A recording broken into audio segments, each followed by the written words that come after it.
ex-analysts, empowering analysts, transforming market. You're in Dubai. What's the one message you will give to young analysts who might be feeling cautious, worried? Listen, this is the safest place still. We may be in the crossfire, but they have the most amazing defense systems in the world. The leadership here in the UAE is fantastic. So do not rule it out and still keep following your dream for Dubai because it really is the future. In terms of the future, freight market, is this an exciting market to study, to look for a career? Yes or no? What's your take? Absolutely. 90% of the world's trade happens at sea. It's one of the most important markets in the world. It's one of the best markets in the world. The relationships are bar to none, and you will always have exciting times and fantastic memories. Bring back to the market talent, both young and those who left the industry. One message and a good, impactful short message would you give to the women analysts and traders who are emerging? Yeah, absolutely. If you left the market, have a family, come back. The market needs you, we want you, and there's definitely a gap and a space there, so bring women back. And then for the future generation, learn more about the markets. It's not a dirty, nasty market. It's a fantastic market. We need more opportunities for diversity and backgrounds to come through, an open entry level playing field, and the future generation. We need them, and you should take a look and come. So it's really, really important. Thank you, Zoe. This is fascinating. Well, uh, the future waits for those who kind of prepare Yes. for it, and I think this is the time to do it. So thank you, Zoe. Thank you so much, Mukesh. Thank you. Everyone, my guest today is Zoe Upson. She is a well-known professional in global shipping and commodities industry based in Dubai. We know that Middle East is in a crisis. So I'm going to explore with Zoe a lot about leadership, a lot about talent, a lot about women in the maritime and the entire commodities industry. I hope you found this podcast refreshing, reduces some of the stress and the noise, but also provide ideas for. Zoe is founder of Fact, Freight and Commodities Talent, a specialized recruitment in shipping, maritime, and commodities industries. She's done pioneering work in bringing women together. I really like when I discussed with her earlier, bringing back to market. A lot of women talent comes into the industries and for reasons, important reasons, goes away. Zoe is working hard to bring the talent back to the market. Welcome to the podcast. Thank you. Thank you, Mukesh, so much for having me. I've been looking forward to this. Thank you for doing this. I know you're in Dubai. I'm in Sydney. I'm very far away. You are in the moment in where things are happening. So I hope you're safe. And my hearts and prayers for the families who are in distress. But Zoe, this podcast is about about energy markets, journey of the analyst. This is to inspire people to really take market analysis in a big way. But before I go there, explore your journey and other questions, I wanted to ask you, what's it like now in Dubai that so many things are happening? Maybe there is too much exaggeration in the media. Good to hear your take. Yeah, absolutely. Look, I can't deny that on Saturday, when everything kicked off, it was very scary. We had children who were at a family barbecue, and you don't know what to do, and you kind of panic, but you're trying to calm the children, and your body reacts before you do. But I have to say, the leadership here in the UAE is absolutely fantastic. They like to keep people calm. They like to keep people reassured. And the media is exaggerating, right? Selling fear to get clicks, and it's very different story here. That's so reassuring to help. And I think we are not here to sell fear. We are here to reassure. We are here to talk energy markets. So really, thank you for doing this. Start with tell me a little bit about your journey in the market analysis. I know you had a long and a fabulous career, but maybe what are you doing now? And tell me a little bit about your journey. Yeah, for sure. So my journey in the energy markets, I started off actually as an FFA broker, which is kind of a nice, really sit point between freight and markets, right? You've got the derivative aspect, but you have to also understand the underlying. And I was very fortunate to work for FIS, Freight Investor Services, and that was a cross commodity shop. So I had understanding and knowledge when it came to metals, when it came to fuel oil, when it came to other areas of the market. So that was a really great foundation for me. I wasn't just, let's say, in a physical broking shop and that was the only understanding. It was a cross commodity derivative shop. So I was very fortunate to start very early on and get a real Freight is so high, like freight is Yes. kind of so high at this point of time. So I'm sure your deep understanding should be proving very useful now. Yeah, and I had a very interesting conversation, Mukesh, this morning with one of the top brokers on tankers. And you know, the Arabian Gulf and the Red Sea are effectively like parking lots now. The Strait of Hormuz is 97% closed, and the Red Sea, they're thinking it's about 75% closed. And large numbers of ships now are ballasting west towards the Atlantic basin, where, you know, safe voyages, let's call them. And there's a lot of repositioning across all freight sizes. And what's really interesting is the freight rates, right? So he was saying to me, Red Sea to Korea is about world scale 450, which is about $435,000 a day. I mean, yeah, can you imagine? And the highest reported US Gulf Coast of the Far East was lump summed at like 29 million-ish.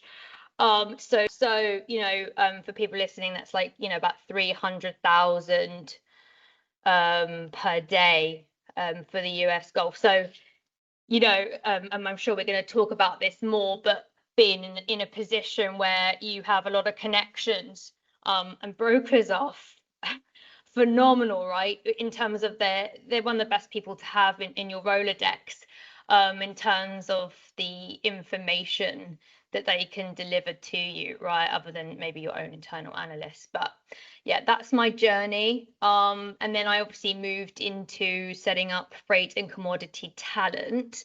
And, you know, that I actually, even though I had a derivatives foundation, the first work I got was on physical shipbroking.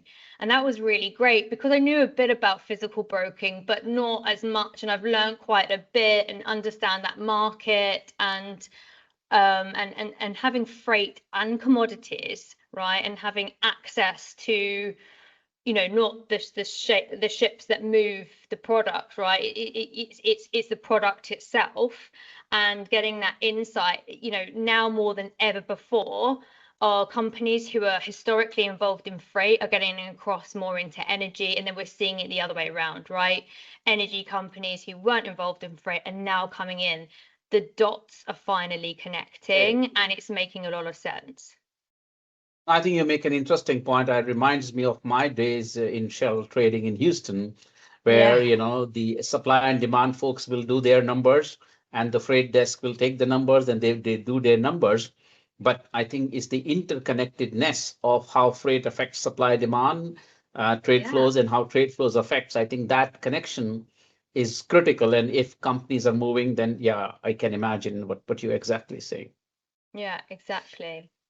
I was actually reading that Copenhagen Business School has had a massive influx in people wanting to sign up for, you know, geopolitical courses and business security and topics like this, particularly coming from ship owners, insurance, because it's so critical that you understand this market now. You know, before it was something would happen and the markets react. Now it's almost I don't want to say daily life, but it's a new normal, and having the right people and the right analysis, of course, is like it's so important now. So we are seeing this shift, and actually I've had 2 inquiries this week for data analysis. A good friend of mine, who's at Vortexa, I'm sure he won't mind me saying, we're good friends out here, right? We've got families, and we're just catching up in the morning. And I said, hey, listen, the inquiry for freight data, is it busy? He was like, Zoe, it's crazy. Everyone wants to know what our analysts are saying. Everyone wants the data. It's gone crazy. So I think that's something, keeping me hot right now. I'm not saying there's a hiring freeze, but people's attentions are diverted naturally. With all the markets going on, people have to just focus on business, right? But I think. I'm sorry to interrupt. I think you're right. So right that challenging times like these bring a new demand, a new need, which people were probably ignoring for some time, and now everybody is now in a catch-up mode. I think this point you're making about the shipping, it was a gray industry, then dark fleet, shadow fleet. We have seen the sanctions and tariffs have distorted the market mechanisms. So Massively. Can you help somebody who's watching, who doesn't know a lot about this topic? What does it all mean when we use the phrases, the shadow fleet, the dark trade? Maybe give a little bit of an education. I think coming from you would be really good. Yes, if you're looking at like sanctioned crude, okay, Venezuelan crude, it's not allowed to trade, right? So ultimately, what because there's money in it, let's say, people get this dark fleet, right? And they acquire very old vessels that should probably be scrapped, for example. And they take them, and they will move crude around the world effectively, right? I'm not an expert in it, but I know enough. Okay. I feel there's no regard for seafarers. It's incredibly dangerous. Some ships are going through icy waters that are not built for icy waters. They're old. They should be scrapped. You have this thing called the zombie fleet. So they will take a vessel, and then they'll look at the specifications for a vessel that's, let's say, historically has been scrapped, and they will use their registration and their documents. And this is called the zombie fleet. Mary from Braemar, she's so clued up on this. So, and I'm sure she won't mind me saying, but having conversation with her is fascinating, because she is really clued up when it comes to the dark fleet. And it's quite sophisticated in a sense, because obviously you can track vessels where they are at sea, and they have, and historically you could tell a dark fleet vessel because it almost looked like, the kids, I can't think what it's called now, but they have the pencil and they go round and round like this. You could tell a dark fleet vessel because on the map you could see these like squiggles. But now they've got AI technology that tricks the AI technology. The thing is with shipping is, for years and years, I never knew about it before, despite 90% of it being, carrying goods, right? So if you look in your room, most of it's been on the ship, the fuel in your car, right? But you never think of it. I never did. I fell in. And then when you have things like, containers getting stuck, or you have piracy, or, for example, the dark fleet, it catches intrigue, right? And then all of a sudden, shipping's in a really exciting place to be. But yeah, it's the dark fleet's an interesting one. I think this distorts the entire pricing discovery in the market. And I guess that makes the trading extremely hard. So I want to ask, based on your experience, right? Yeah. If somebody wants to really understand this field, and I know you work with a lot of talent, and this is my mission with Ex-Analyst, is also to bring high quality competency. Yeah. What are some of the things in your mind or challenges in the energy markets, right? In this sphere, one should be looking at, what is one should be studying, what one should focus on, what kind of a guidance would you give? I think now, if I was younger, obviously, and we're talking about this, the start of the conversation, understanding security, geopolitics, and having a real good fundamental understanding of the markets. I think mentorship is incredibly important, and we don't see enough of it anymore. Something I Any personally reason why, Joey? Why you don't see any more? Is it COVID, hybrid, or some just this industry is so think competitive? What would you say? I think there is an element that actually kind of happened at COVID. So people kind of went working from home, and I think the world changed a lot then. But I think the new generation that coming through, they're different, and I don't know if they're cautious to ask, but I always wanted a female mentor. So that's something we try and get through Women Together for young females coming through. But it's all my mentors are male, but I ask them for guidance. I ask them to be a confidant. I ask questions. And I don't know if the new generation are scared to ask. I also don't know necessarily, let's say, young analysts coming through and you want a trader to mentor you, whether they have the capacity and the time to give. Yes. Maybe there's a little bit of that. So I'm not 100% sure, but no, I can imagine, but I do feel the mentorship. So mentorship is one. What other things comes to your mind? I think a key thing now, if we're talking the future generation, I think the industry as a whole needs to shift their perception on what our world is. It's perceived by, let's say, Gen Z as kind of dirty, a bit like smoking cigarettes. This generation doesn't want to drink, they don't want to smoke. Everything's like, they're different. And I think the perception and understanding of careers and our world, it's not an industry that's primarily focused on attracting new talent and being heavy on social medias. So for a lot of people, they don't know about the market.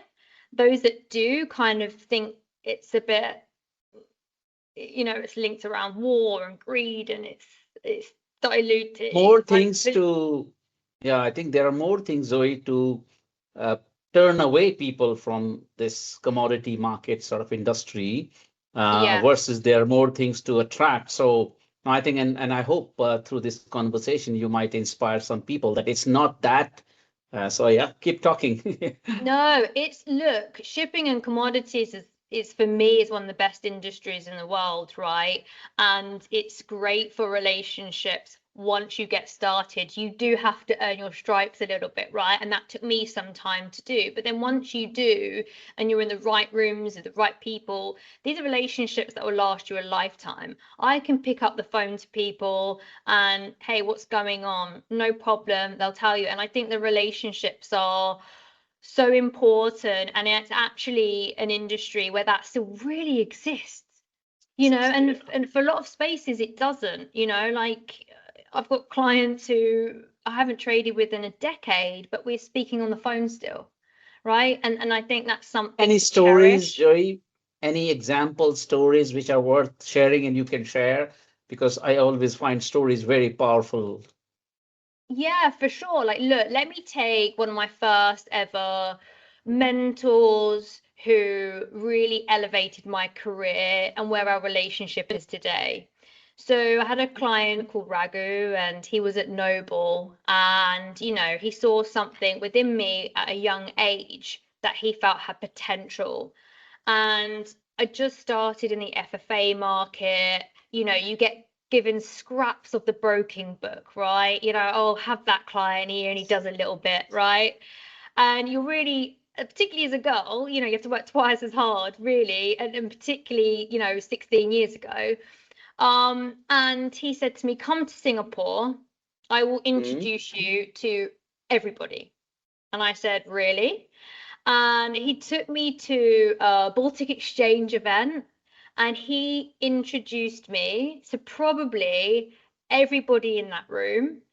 And all of a sudden, my Rolodex changed. I got new clients, new respect, and he was there if I didn't understand something, right? Because sometimes it's a bit embarrassing, or you don't want to seem like you know what you're talking about. And even today, I'm learning all the time, right? So it was someone I could go to and be like, oh, I don't understand the spread between this, or why would someone hedge using the Sing 380 as the 180 or whatever. And I can ask him questions, which I didn't feel embarrassed, and he could tell me.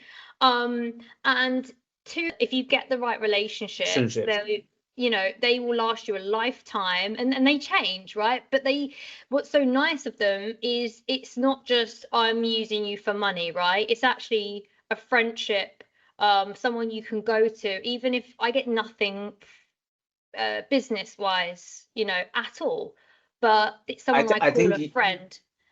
Yeah, and I think you're so right that I firmly believe that we rise in life because somebody becomes our bow. We are young, ambitious, like an arrow, want to go high and high, but you can only go high when you get the right bows. And I'm fortunate enough to get so many of the right bows in my life.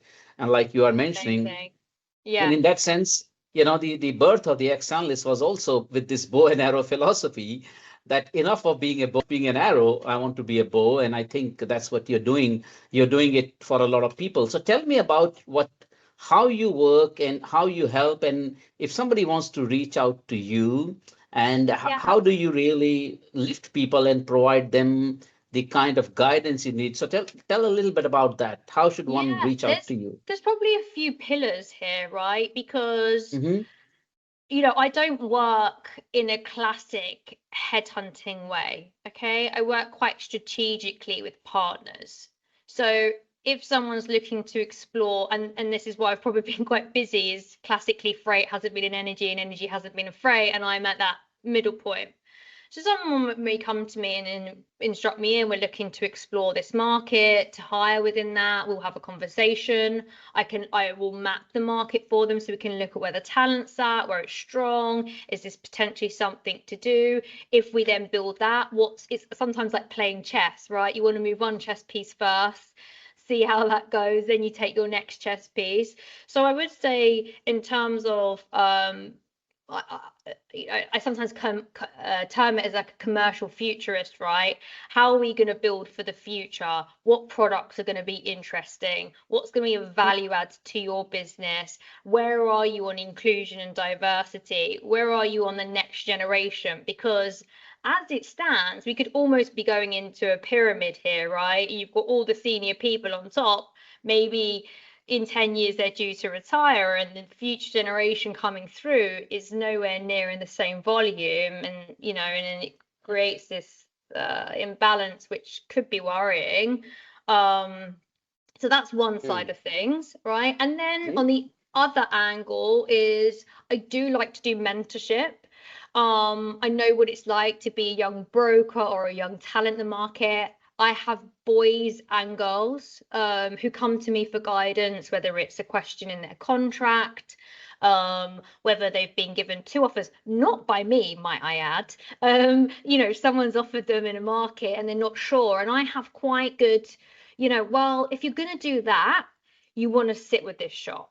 If you're going to go into this product, I suggest that you need to sit at this desk. It's going to take so some products you'll make money quicker, some are slow burn. So if you go to energy in a few years, you're doing gasoline, you can be earning very well quite quickly. But if you went onto an S&P shipbroking desk and waited 10, 15 years, you may earn double what you do there. But you know what I mean? So I give a lot of guidance. And mentorship. And then the other pillar comes to sort of inclusion and diversity, which is my Women Together angle. I have an absolute fantastic community, which founded 2018. I was working at FIS. I headed up a tanker FFA desk. We wanted to gain market share in a very niche market, right? So in terms of it's very competitive, and new desks coming in find it quite hard to get market share. So I suggested, why don't we get an all-female team and just do something totally different, right? I got permitted to do it. I couldn't get female talent. I just couldn't get it. Really? They didn't want to come. No, like I got girls with the most amazing skill set, whether they were from recruitment or a market, which, estate agent, where they're a middleman, right, and bring them across. Then I met 2 girls maybe if I ask on that point, I know I think Sure. that's a hard one. That Yeah. what's the gap you find? I mean, when you look for talent, right? There is a business side which is looking for talent, and there is a Yeah. talent side which is looking for an employment, right? Yes. There are certain challenges on the business side, as you say, the D&I part probably, but on the Yeah. talent side, if you can point out three gaps which you have seen the most among either male or women candidates, what are those, and something they can do about it? What would you say? The top three. Okay, so as it stands, your current talent pool is very small, okay? And where the gap is rightly so. Businesses should be hiring best talent. It doesn't matter their background, it doesn't matter if they're female, male. You want the best person to do that role. But ultimately, your options, if you want a diverse team, let's say there's, I don't know, call it 20% female and 80% of male, but you want the best, the odds of the person getting that job is probably going to be male. So there's a gap in the current talent pool. Solutions could be we get women who have left the market to return, because a lot of women leave when they have children, and I think that is a massive big gap, missed market. Okay, they might have had 3 years out. Emily Drivers at Clarkson, she's now head of the FFA desk. She had 7 years out. I brought her back to market, and she's absolutely done so incredibly well. Myself, I took 3 years out to have a family, 2-3 years out, came back to the market stronger than ever. I've had the best years of my life being a mother. So I think there's a big gap there, which we could increase talent pool in getting women who have had experience to come back in. We Really need like to this theme, by the way, and I'm, this word "bring back to market." I think that's beautiful. bring back to market. These women are going to be the absolute best versions of themselves once they've been a mother. Like we're not afraid of sleep, lack of sleep. We More resilience is built, actually.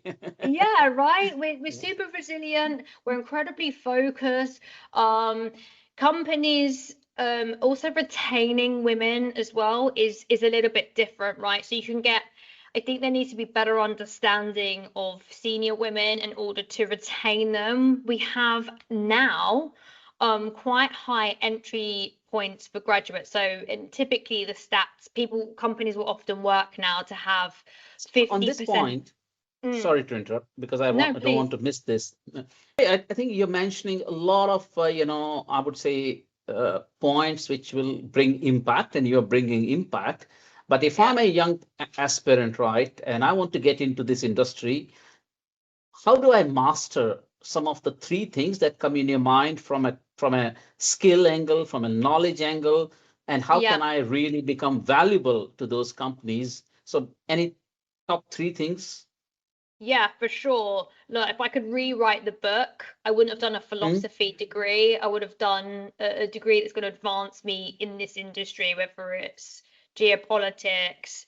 There are Economics, shipping degrees, right? So having more focused education, a lot of focus people education. fall into the market. So it would be great to have more coming through with actual education on topics, right? That's one thing. Relationships, and this is potentially maybe the biggest issue we're going to have the future generation. They don't know how to form them in the classic way, and we can't blame them. They've got phones in their hands, everything's immediate, and picking up the phone and having a conversation is so alien to them, but for us it was the only option, right? So but That reminds me of relationships, and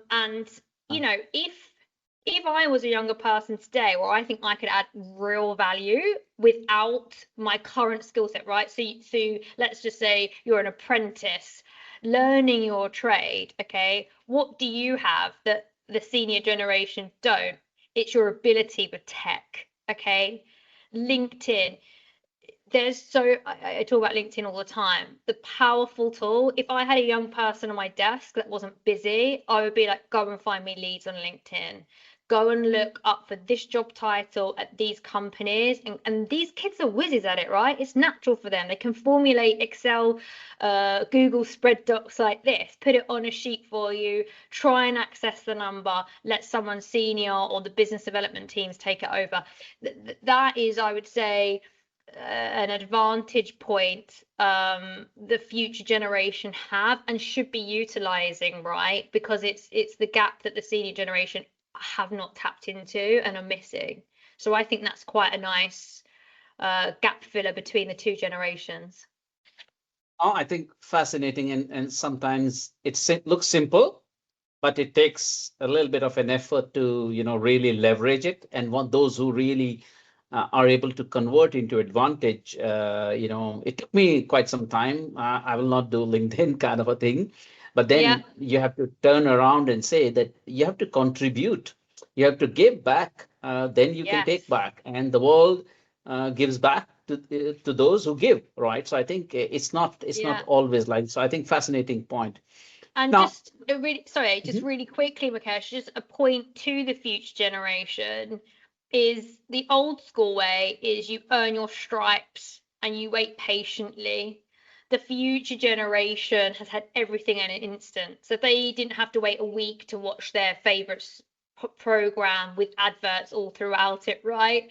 They get it instant on Netflix, boom, they can smash it, right? So there's a different mindset there. But what is really powerful is if you understand that as a younger person and you work incredibly hard, you will run ahead so fast. I cannot express that enough. I actually think there's a massive gap for young talent who has got grit and has got a work ethic like nothing else, because a lot of them don't. And that is a message I think needs to be very clear. I think I do see, there is something I started using the word ghosting, right? You get excited, you talk to people, but then you don't close the conversation, you don't reach out. So I think communication, staying in touch is extremely powerful. Maybe there is so much more, I'm sure, Zoe, people can learn. I'm sure you'll get calls probably after this. But I want to ask you now, put a bit of a hat of the future. What's happening in the Middle East right now is a crisis, and I think crisis, adversity, but adversity is also an opportunity for people to solve problems. It's a problem. So as a futurist, what kind of three things, industry challenges or problems that come in your mind that that people should think about and be inspired that I'm going to go and work connection of the shipping and the flows or the pricing world, which part of the world you would want people to go into? So when you and I were at IEWE Gulf Intelligence, my absolute no-brainer was get yourself to the Middle East and Dubai. Okay, go to Dubai. Don't be scared. Or Abu Dhabi, right? And that, I think now people will naturally be so much more cautious. I still think this will happen, but the momentum was a month ago. That's what I'm putting my money on. Like, people are going to be setting up more here. You need to have a presence here. If this is where it's happening, and this is the future. I do not change my mind on that. I just, given the situation, we're slowed, right? So it's a wait and see, but that's one thing. My other really big thing that I'm talking about is tanker freight derivatives. This is a market which, if you look at the volumes, the derivatives trades versus the freight, it's still a very low percentage. That should be 3 to 5 times more than physical volume. Okay, the reason why it's always been so closed and capped is you trade in world scale, but it actually executes dollar per ton. A lot of people haven't touched it. The volumes historically kind of put people off for issues with liquidity. That's not the problem anymore. There's a lot of, the volumes have gone up, it's increased a lot. For example, if you had bought your future contract last year for this year, I mean, on the derivative side of things, and now the volumes and numbers are where they are, Okay, you either would have hedged your freight rates fantastically, or on a speculative angle, you would have made a hell of a lot of money, right? Why, if you have exposure to oil, I don't understand why you're not trading FFA. So for me, next 3 years, that's the market to watch. That's the for market. sure. And then when it comes to let's talk freight and data, we have seen big surges in people wanting this data, right? You've got companies, well, Texa, Kepler, for example. And I think access to freight data is going to be a huge one. And people investing in that, right? Because like we were saying at the start of the call, the dots are connecting. And those who are involved in freight want to get involved in energy. So I think again, people being heavily involved in both sides. I think we're going to see that happen more. The other and last thing, so I know you said three. Please. Shipping is really advanced. It was very archaic, like you say, grey area. It's, you know, in terms of technology, AI compared to other markets, it's still behind. However, there are 2,500 startups in maritime. So I think the other thing we're going to see loads more of across freight, across energies, mergers and acquisitions, right? If you are a physical shipbroking shop and you can acquire an energy shop, if you're an energy shop and you can acquire a small, let's say out of Athens, dry cargo broking shop, I think that's going to happen more and more. And then with, you know, AI and technology advancing, you have these small tech startups that have been starting off the back of it, seeing gaps in the market. I think it's going to be a lot. I think it's going to be very interesting to acquire as to actually hire, right? For a lot of markets, I think we're going to see a lot of M&A, a lot. And I would also say from my own, you know, fundamentals angle, I look at oil and now working with a lot of LNG and gas people as well. Yes. That you know, sometimes when you become one kind of a trader, gasoline trader, you might only look at that. But when you look at the shipping, whether you are shipping a container, oil or something else, or LNG and gas, I think there is quite a lot of cross talent. So you can become valuable for one industry, second industry. So shipping has that cross commodity connection, Right, yeah. and you have a higher chance to kind of stay relevant, higher chance to generate value, even if you change industries. Sometimes we get locked into an industry. So I think shipping industry probably has that advantage, right? Is that how you see as well? You know, yeah, for sure, right? You have future fuels. The world is changing. Like, you know, the last 5 years, like the growth in LNG, the order books on freight, the actual physical product itself that's trading, there's now a swaps market there. I mean, the LNG rates have doubled, right, this week alone, given the situation, and it's a future fuel, and you know, a lot of vessels now being powered by LNG. So yeah, you see these surges, these markets, and why can't you pivot and divert, right? You have a fundamental knowledge and expertise, and the world is changing and products are changing. So why can't we develop with that? So I think that's a lot of guidance I do give to the young generation is, you know, I think get yourself off the coal desk and maybe get yourself onto an LNG desk. Coal people don't hate me, but you know what I'm saying, right? So yeah. It almost inspires me to think big and dream. You know, when we go to these events like the APEC and the IE Week, there are a lot of people who have been around in the industry.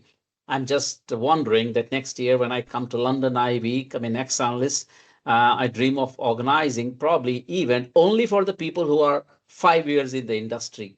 No one senior is allowed, so that people can, and you know, engage with each other. Otherwise, these conversations have a lot of jargon. There's a lot of tough, you know, you need deep knowledge. And this industry has a very higher bar of finding you out, whether you know it or not. This industry a little bit, you know, has some, you know, some people call it arrogance. But I think it is, in my view, I lived on the trade floor. I won't call it arrogance. I would call it that They just really want to talk, meaning there is no room for any fluff, there is no room for any side, things. So I think we should, I will certainly think that you have inspired me in this podcast itself to do something for young women, young analysts, and let's think more about it. Yeah, we should, because I like the idea of being young, but actually it's really good to have just the array of the juniors with the seniors.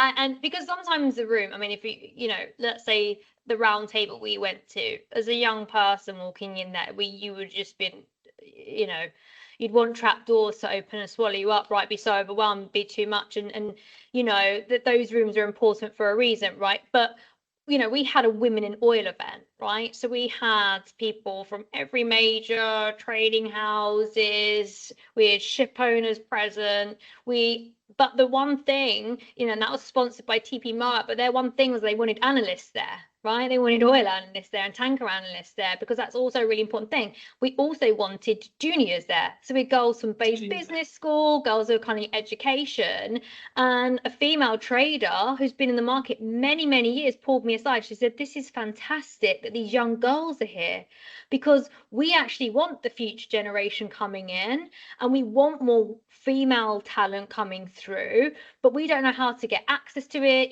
Sometimes it's they're not in charge of the hiring, right? And they're swapping business cards and learning and educating, learning how to socialize and to network, seeing it's not. And women's spaces are quite good for the future generation because it's less overwhelming. Now, fascinating, Zoe. Thank you for taking the time. I think, I really like some of the phrases, keep Dubai on the radar. Middle East is the place. Learn freight, cross commodity, and bring back to the market talent. I think that's, I had not thought about it. And there is a lot of, remove the barriers to entry for the young. And I guess remove the barriers to entry for those who left and want to come back. Yeah, absolutely. And I think on that note, I really would like to thank you. Stay safe and hope things calm down. And we shall meet again soon. Thank you, Mukesh. I'll see you soon. Ex-analysts. Empowering analysts. Transforming markets.